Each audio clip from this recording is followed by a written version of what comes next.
Bladder carcinoma. The most common type is your transitional cell or your urothelial carcinoma. Now, squamous cell carcinoma occurs secondary to your chronic inflammation like your indwelling catheters, and your adenocarcinoma usually occurs in urachus or in the bowel in the urinary tract, that is usually as in seen in your bladder extrophy repair. Now, there are various risk factors that are associated with your bladder cancer. So, I have taken this table of your risk factors of bladder cancer from your Bailey and Love. So, smoking is a very important risk factor and it is associated with around your 2 to 5 times increased risk. Now, the occupational exposure include your tanner, rubber, paint and dyes, hairdresser, plumbers and painters.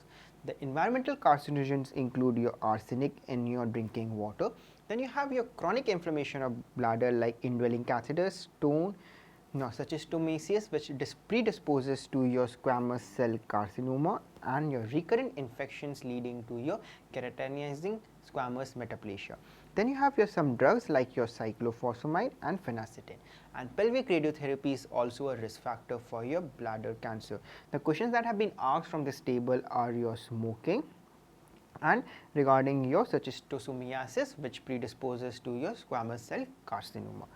Now, coming down to the staging. Now, for staging, again we have this beautiful diagram that is included in your Bailey and Love. So, we focus on our T staging. So, TIS is your urothelial carcinoma in situ. Then you have your TA, which is your non-invasive papillary urothelial carcinoma. You have your T1, which is invasive into lamina propria. Then you have T2A, which is invasive into inner half of muscularis propria. Then you have your T2B, which is invasive into the outer half of your muscularis propria.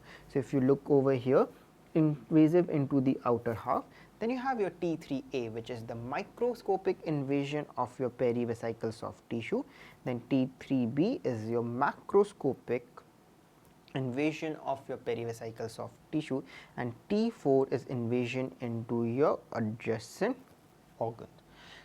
So, this is with respect to your T staging of your bladder carcinoma.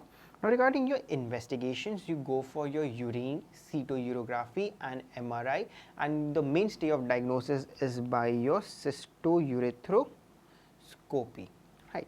Now, on the basis of your T staging, it can be divided into your non-muscle invasive bladder carcinoma and your bladder invasive muscle invasive bladder carcinoma. So, we will just look at the various treatment that are offered in your non-muscle invasive bladder carcinoma. You have your transurethral resection, mitomycin C instillation and your intravesical BCG.